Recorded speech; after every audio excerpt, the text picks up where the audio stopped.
There we go. Good morning. And if you're in Australia, good afternoon. And if you owe me money, goodbye. Right, I'm going to shock you all now. Everyone in this room, got it? Everyone in this room is at the place they can be based on their programming. You've got no chance of getting any further unless you take on some more information that's going to free you up. Because we are a result of our programming. And it all starts when we're born. When we're born, we are the perfect vehicle. In us, the same with anything else in nature, we have got the program to be the best we can be. Plants have it, tigers have it, lions have it, grizzly bears have it. They all have this program. And a plant, if a plant wilts, it don't lie there going, oh God, I've wilted. As soon as someone puts a bit of water on it, it goes on and it gets itself. You ever seen that round your baskets round the bed of plant like that? Put the water on, that's all they know. Because no one has interfered with their programming. But we, the humans, were given the ability to make decisions, change our life. And what we've done is we spent the whole of our life accepting information that fucks us up. And it all starts when we're born. Because mum and dad, the newborn baby, and anyone who's had the little baby can identify with this. There we are. Oh, and it's lovely little and then the little baby, and it's got the perfect, remember, it's got the plan in there of what it should do to be successful. We go, oh, do you know what, darling, I can't wait till little Johnny can walk. And all of a sudden, about a year later, little Johnny starts walking and he starts putting his hand on the furniture that we spent, well, we don't own it yet, we're still on finance, but keeping up with the Joneses, we got the best furniture. And then it goes up and it touches the glass on the dresser. He says, hang on, love, get the playpen out. So our programming is to program to run free and learn things, and the first thing that happens to us, as soon as we can walk, we get put in the cage. Right? So we're put in the cage. That's a good lesson, isn't it? You're programmed to run free and you're now caged up. But then we still, as we're sitting with the baby, oh darling, isn't it lovely? Can't wait till he talks. Could you. Excuse me, why does this happen? Why does it? Shut up, will you? So now, you've not only been caged to tell you that you can't run free, you're now told that you should keep quiet. When the thing is to learn to talk is to spread your message, to talk to other people. So that's the start of it. So we're now being programmed to fit in with society. Every other thing in the world fits in with its environment, but we're told to fit in with our society. So what happens is we grow up, right? And we get to 18 and we've been ruined. We've gone to school and the teacher, we sat there and all of a sudden we're daydreaming. Johnny, are you daydreaming? Oh, sorry, miss. And we get told off for it. But the ability to dream about the future and dream about other things, being able to pretend you're a cowboy, all these things are so important. The basic thing that we need in life is that vision, the ability to daydream. And now we're being told that that's no good. So we're being told we lose our freedom, we can't talk, and now we can't use the main thing that's needed to be a success in life, which is to visualise the future. We get it taken off us at school. So at 18, we start wondering why everyone's so confused. They've been fucked up, Vinny, haven't they? Because they've been told by everyone that nothing's going to happen, that they are wrong. So at 18, we're now programmed to fit in with society. We're not programmed to fit in with our world, we're programmed to fit in with society. You see, the thing is, we've had our ability to think taken away, right? Who in here has got any qualifications for like university degrees? Oh God. That's one of the worst things you can have in business. Sorry. It's one of the worst things you can have. a great time getting them, but it's one of the worst things. Then bits of paper saying this man here has got the ability to do origami, or who's got the ability to climb a tree, or whatever, which is how things are going now. Like in my day, it was, if you wanted to be a doctor or a lawyer, you had to go to university and do. So in the present world, you're better off, especially in the self-employed world, forget all your degrees. Do you use your degree? Well, I got it, I think I got 35% overall because I didn't work. Good on you. Good on you. I got it through extenuating. Oh, you was daydreaming? I was. Good. I did nothing at uni. UMA, have you got a degree? Yeah, I got a degree. What's your degree in UMA? Human biology. And is that helpful in what you're doing now? The experience of 3 years, yes. Yeah. The content, no. No. Who else? Sammy? That's was a degree. Did you have a degree? Yeah. What was yours in? I did my degree at University. Right. Mainly in biology. Is that helpful? Cookery? Well, I know what people do to No, the point I'm making, listen, I always say the biggest things you can have in self-employment are ignorance and innocence, because otherwise you overanalyse it. Do you understand? So let me just very quickly do this, because I want to cover a lot of things. I don't normally go on prompt, but the things I want to cover some things that have been spoken about today. But very, very quickly, this is a short thing. And I don't want anyone arguing about the size of or how much we use of our brain, but for the purposes of this talk, we use 10%, right? And that 10% is where it all happens, okay? And that's where we make decisions. It's where we get stressed out in the traffic thingy, when we say, oh shit, I don't know what to do. Every single bad thing in your life that's going on at the moment is happening up here. And down here, we've got what I call the play area, right? That's the area where you've ever sort of been in a position where you go, what the bloody hell's that guy's name? Right? And what do you do? What's the best thing to do?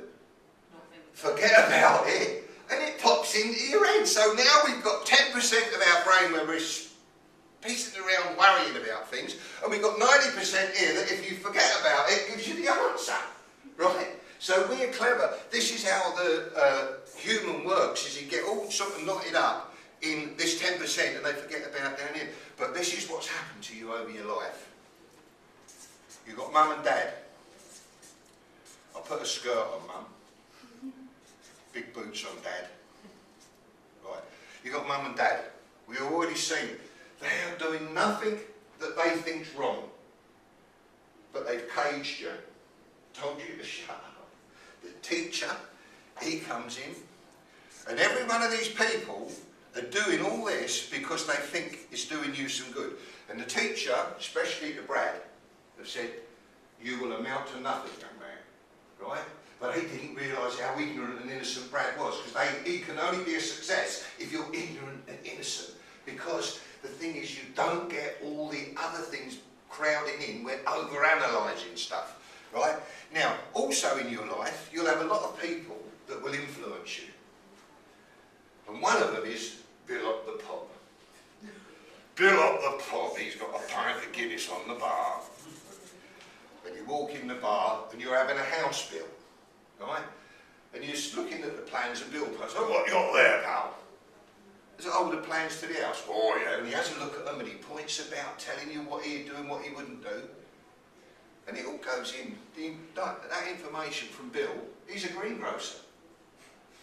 Now, when I have a house bill, I go to an architect. I don't listen to a greengrocer, but we do. We take it on board. And then we've got a lovely one. My favourite, actually. If it were me. Anyone got an if it were me in their life? Someone, you tell them what you're going to do, and they say, oh, if it were me, I'd do this, I'd do that. Right? And then the other one of all time, the best one of all time, with a big smile on his face, I'm gonna. Who's got an I'm gonna? Who's been programmed by an I'm gonna? Someone who's always gonna do something but never does it.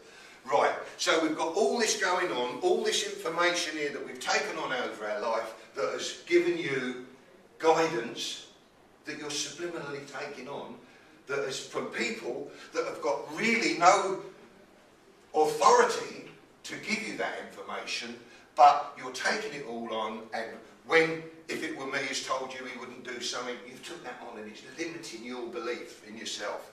So what happens? How do we get into this area? And we all get into it, right? Now, you need a vision in life. You must have a vision.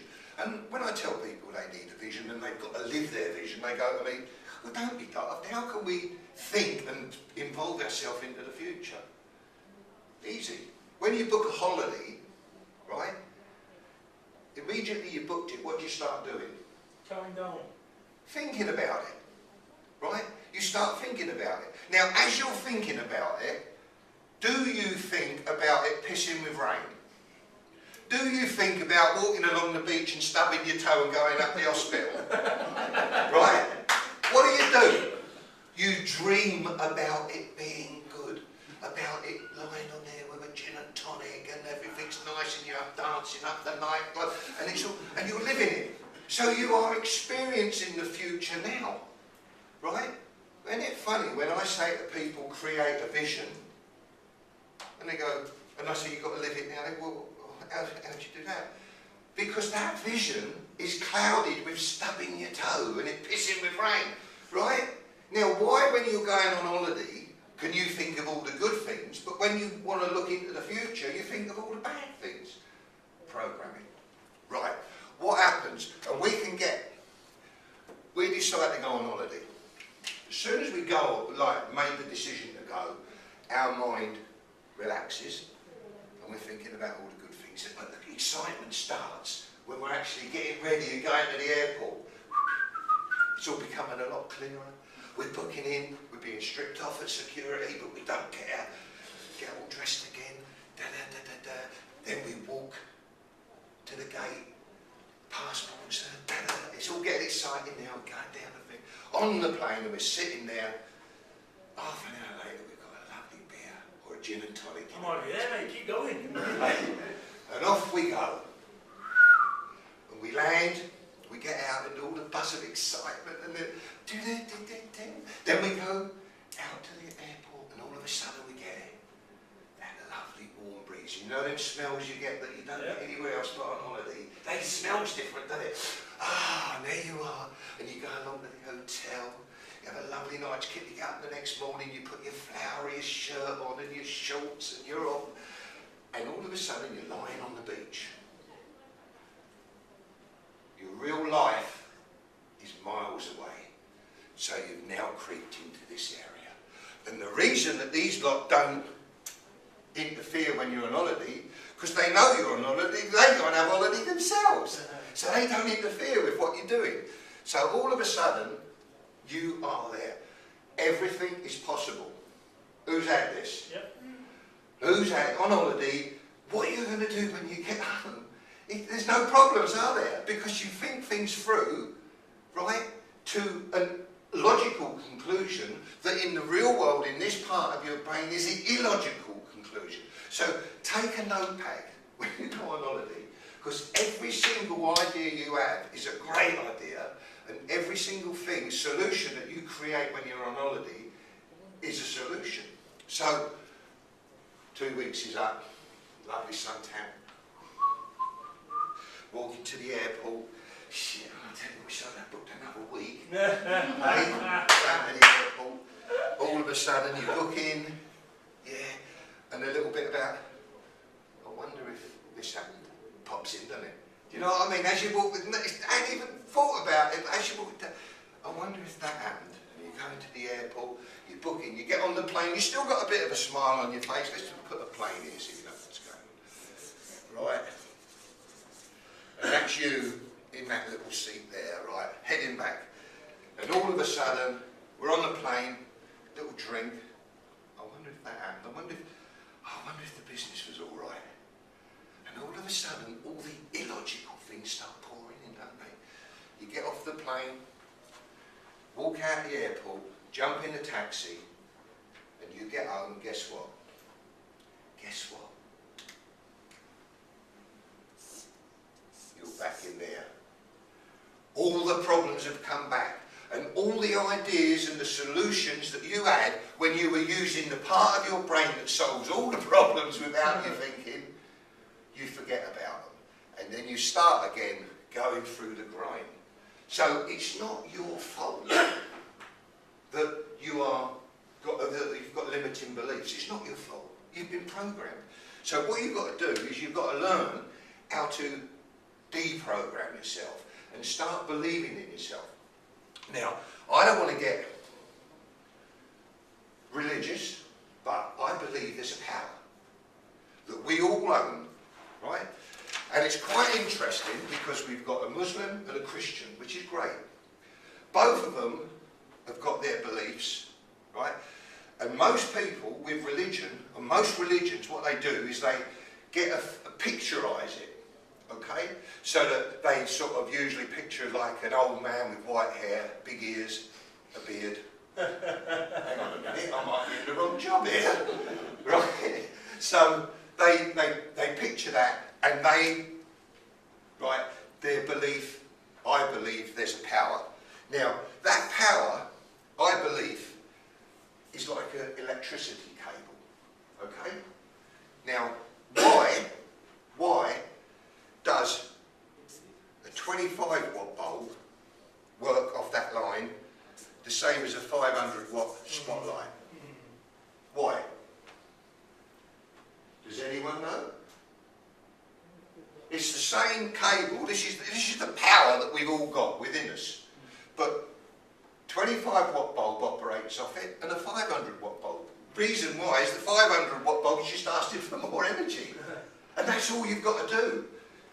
Right? All you've got to do is say, yeah, I need more energy. So it's a gift to all of us, this power, but we don't believe that we can have anything. Now, we've got people in society that take that much, right? 1,000, right? Why? Because they didn't realise it was limited, right? Does that make sense? It's what you take out of that power that is what going to give you your energy. Croz, it's funny because I'm still the same guy that I always was. I'm still the same guy, nothing's changed. Apart from my ability to go, stop taking so low power from the world and your life and your day. But now you're taking this, aren't you? Right, completely, for the same amount of time. Yeah, but you're taking that new energy. So, what I'd like to do a couple of things here that will give you... So that's called a holiday brain, by the way. So for you guys to summarise what Croz just talked about, it's a holiday brain. So write it down in there, stay in the holiday brain mode. Such a great term, the holiday brain. Yeah. Awesome, awesome. So, and the other thing that we get misled on, we're all programmed to think that our results will have a direct bearing on our effort. Right? That the harder we work, right? We're programmed, aren't we? My wife, when we were in business, used to get home at night and just kill herself because she hadn't worked hard enough and she wasn't exhausted. So I used to give her the Uber. Yeah. Used to help that out. Not Anyway. Not the 60s anymore, Croz, come on, move on. Right, so... Oh yeah, the power, right? So we all think that it's the power and energy we put. Now if you stand back and look at it, if I had a ping pong ball, right, there, and I punched it as hard as I could, it would be lucky to get to here. Agree? Yeah. All the sportsmen, right? Think of this, put the ping pong ball there, and flick it, and it'll hit that wall, right? Now, that is something to think about. We've all been programmed to say you've got to put energy in, but all it takes is a little bit of thought, and that's the first thing you've got to program. You've got to look at your businesses, right? Can I flick it rather than punch it? Does that make sense? Yeah. We're all standing around saying, oh, yeah, that was great, but we end up at the end of the day where we haven't really done anything. Do you understand? So stand back from it and say, just put the thing, is there anything in my business that I can flick rather than punch? Right? Now, the other thing that I want to talk to you about, and we touched on it slightly, is the niche within a niche. Okay? Now, when we start in business, and all of you are in business in here, what we tend to do is we tend to say, if we're a tradesman, okay, we say, can you build a wall? Yep. Can you lay tarmac? Yep. Can you do plumbing? Yep. We go all the way through answering yes to everything, okay? Then all of a sudden, we're so busy doing all these different things that we don't seem to be getting anywhere, okay? Can anyone identify with that? Right. So what happens, this is called niching. With all these things, no one knows who you are. I need a tap fixed.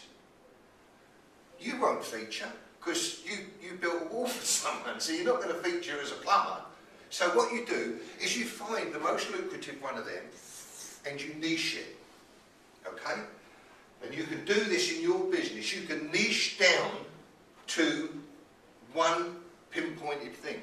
But the magic happens, right? Something magical happens when you start concentrating on one thing. Guess what happens? I'm going to be a bricklayer. But being a bricklayer, all of a sudden you specialise in doing stud walls or walls in houses. You specialise in building ornate walls. You specialise in doing arches. You specialise in doing that. So all of a sudden, once you've niched, you've got as much going on relevant to your thing as you had when you were doing everything, okay? But you've niched it down. So when someone says, I need a brick wall done, or something to do with brickwork, whose name jumps in their head? Because the only things you do are relevant to your niche. When you really crack it, is when you have a niche within a niche. When you actually take one of the things that declare themselves once you've niched and you've got all the bits applied to it, take one and then you become the go-to person. Croz, just to add on that one, think about this, you know, the UK's motivational business speaker, UK's number one motivational business speaker. I'm not saying the UK's number one motivational speaker, I'm not saying the UK's number one business speaker, I'm saying, well, wait, I've just created this fucking, it never existed, this motivational business, it never existed. So I created a niche, and I get booked as such, I see the opportunity that there's no motivational business speakers, nobody branded themselves as such, and consequently, that's my niche. I'm not Mr. Change Management, I'm not... And when they look at motivational speaker, Brad still comes up, but if it's relevant to business, who do they pick? Right. And that's a very clever subliminal thing, was to put business in, because motivational speakers motivate all you know, it's, well, you put business in front and all of a sudden, you've niched within the niche, which is a classic answer. Now the other thing that I wanted to explain, is that clear to everyone? So find your niche within the niche. Now the other thing... Get out your book, guys, niche within a niche, get that down, niche within a niche. See, the other thing... Look at your artwork there, it's the same goes for you. Just one thing with Vinny, what you said before, Vinny, was this close quarter combat, what is it called? CQC. I've never fucking heard that in a martial arts capacity in my life. I've seen all the martial arts, but I've never heard that term. By doing that, there must be loads of academies where you are, but by doing that niche, then all of a sudden, it's a hotspot. Cross, over to you. Right, so another thing, as I say, this might seem a little bit disjointed, but I've put things down here to sort of be relevant to the things that you've mentioned. Okay, so when you're in business, you start off here, okay? And then you get over your first hurdle, the first step, and you go to there, okay? That's called making the mistakes, failing, and learning from it, okay? So to get to any height in your business, you must keep doing that and going from step to step. And it's funny how magical that becomes, because it goes on autopilot. But when you actually look at it, you'll find that there are actually set steps that you've taken. So when you get up here, right, you have got your business running, okay? But if something goes wrong, you only fall back one step. And you know how to get back up here, all right? And if you fall back 2 steps, guess what? You still know how to get back. So your safety is having built the business yourself. Now, I was unfortunate enough many years ago to have a business taken off me by someone who I loved dearly and trusted, okay? And he was here. He wasn't self-employed or anything. And what he'd done is he nicked my business. So he went from here to there. Okay, guess what? Guess what happened? He fell back to here, scratching his head, he didn't know what to do. So then he fell back to here. Right? And then all the time, and now he's getting really stressed, so he went point, point, point, point. Right? Because he didn't know what to do. So it's important that you, all the way through, you know the steps. Okay?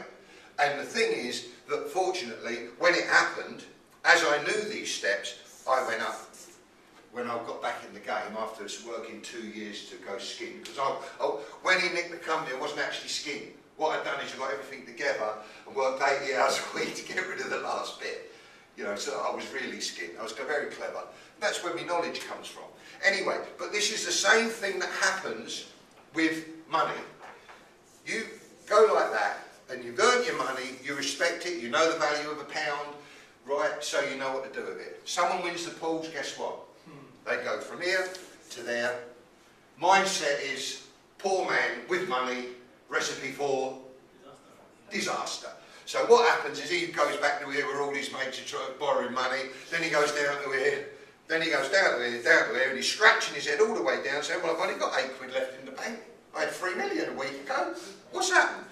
He doesn't know what to do. So these steps are all important to create in your mindset, all right? And your mindset that you can build yourself now is based on stuff that you know for fact. Very, very quick story now. When I mentor people, and I say to people, you've got to have your vision. We must know where we're going, right?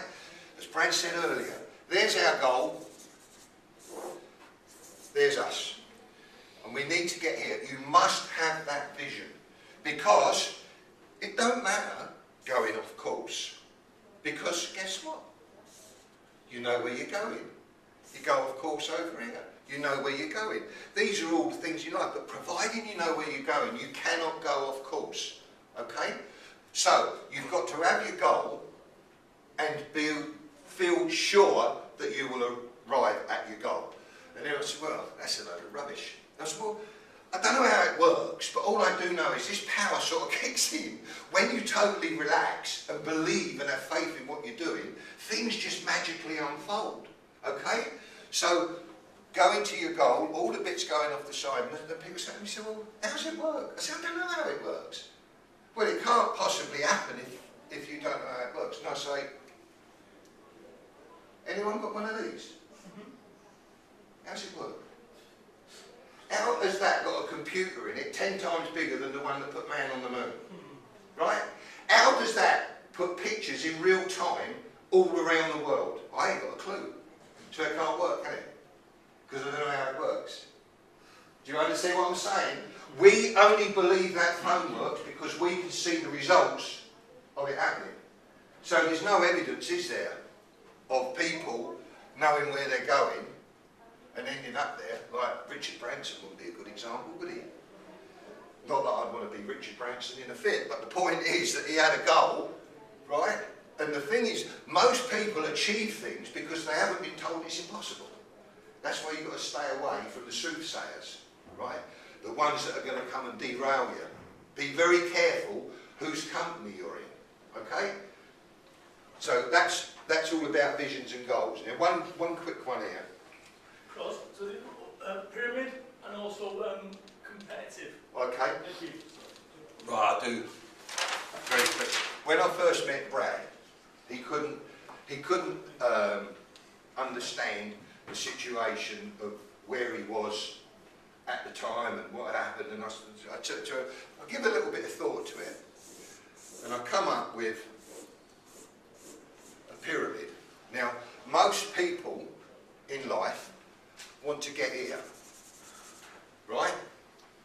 But they start off here, and they're in a competitive mind, all right?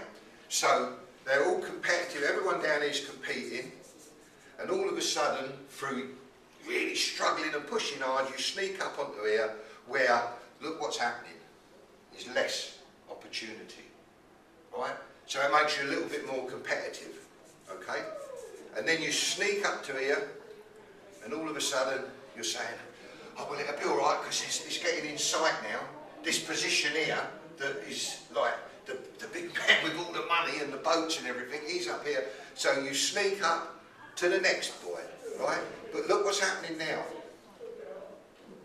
Very competitive here. If you've got a competitive spirit, now this is really suiting you now because you can really have a fight and elbow a few people up here because your next level, you're only one step away. And you get up here and you've got to be a real horrible person to be in that bit there.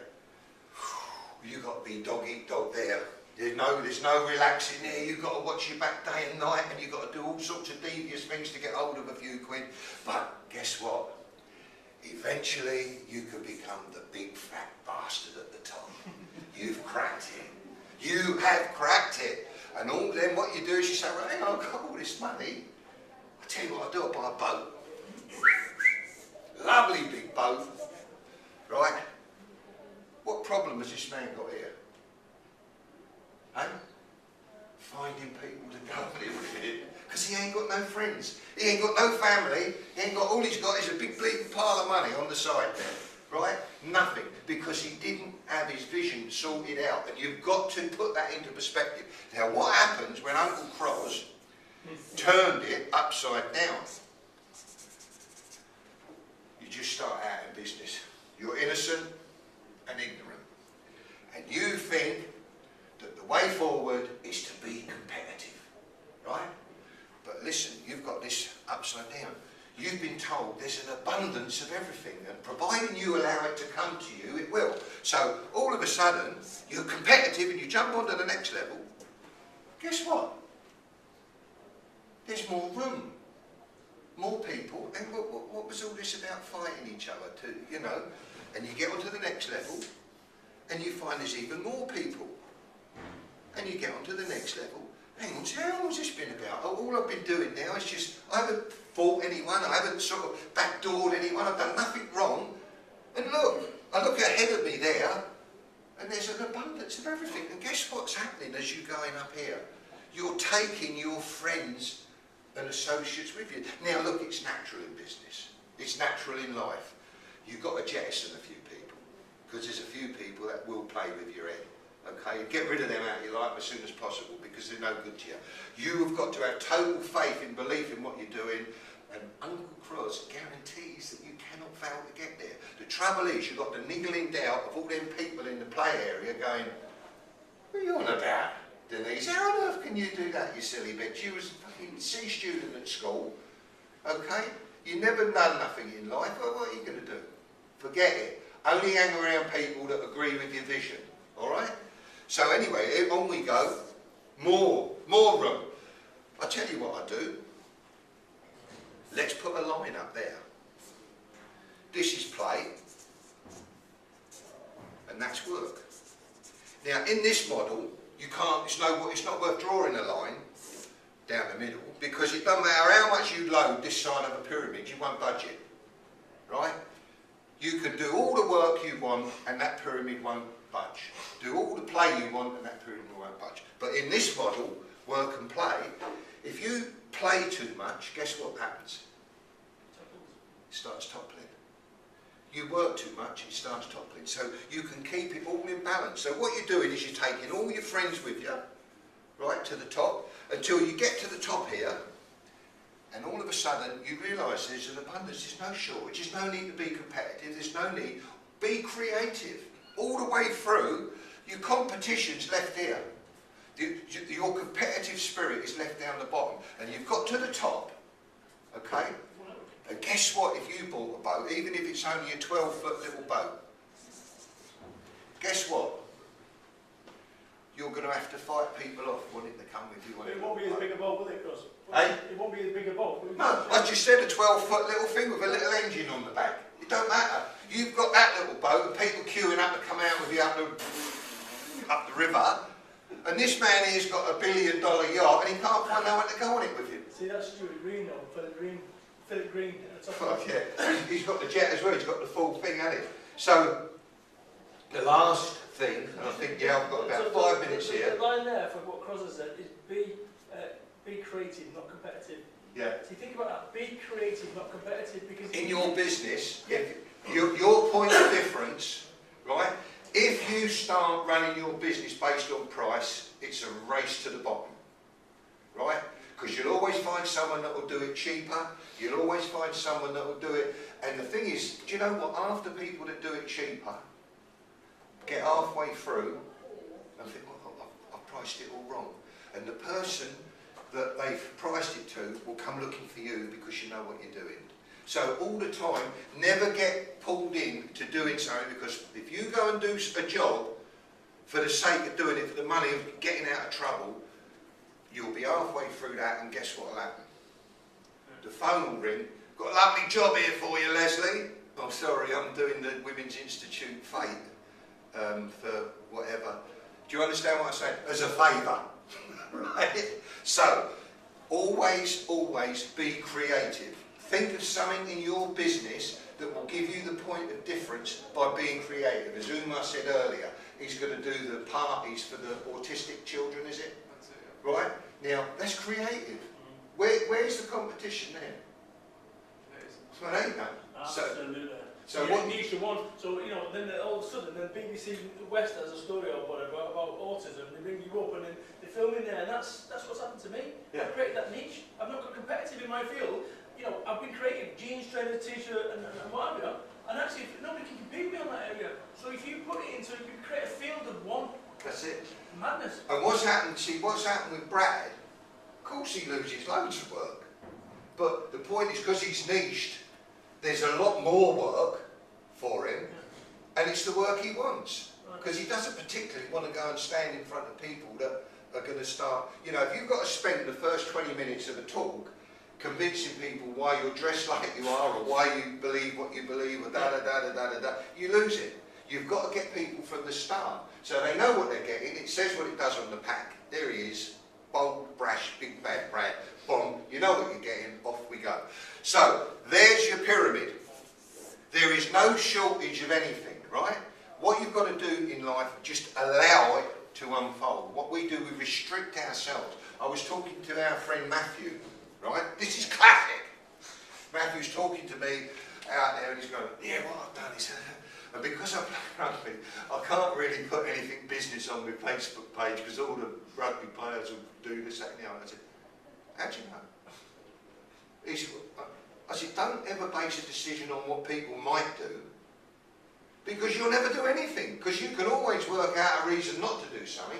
So what you do is you go and do it, and if they start mucking about on his Facebook, go up and tap them on the shoulder and say, do us a favour, it's a business thing, you're mucking it up. And if they don't accept that, then you sort out what you do, either delete them off the timeline or whatever. But don't not do something because of what someone might do, because that's what we tend to do in business, isn't it? That's what we tend to do. Hang on, how does it work?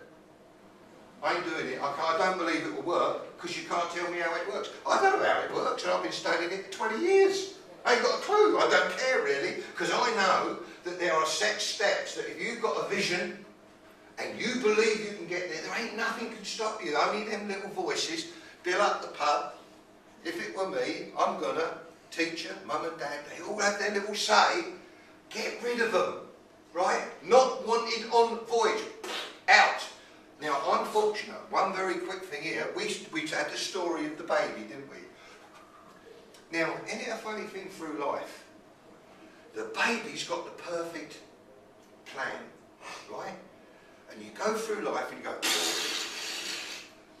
and then you get to my age, no business, no worries, plenty of golf, da-da-da-da. And guess what happens? You go back to being a baby, thinking like a baby.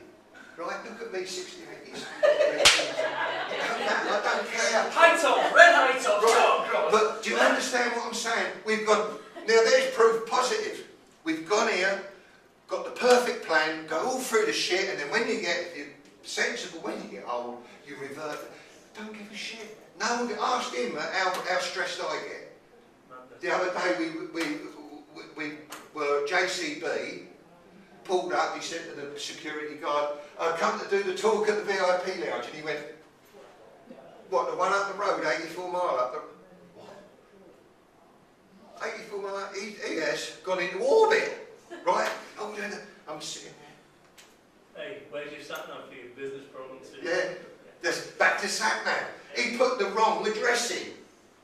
Not intentionally, obviously. JCB now, I assume there's one JCB, and we took it to South Wales, 84 miles away from the other South Wales, the JCB there. And that was because, you know, when I had the right information, but I chose to use my brain and put it up. And that's all that happened to you. If you program your sat nav for life wrong, who have you got to blame? Yeah. Only yourself. But do you rely on it? Quickly.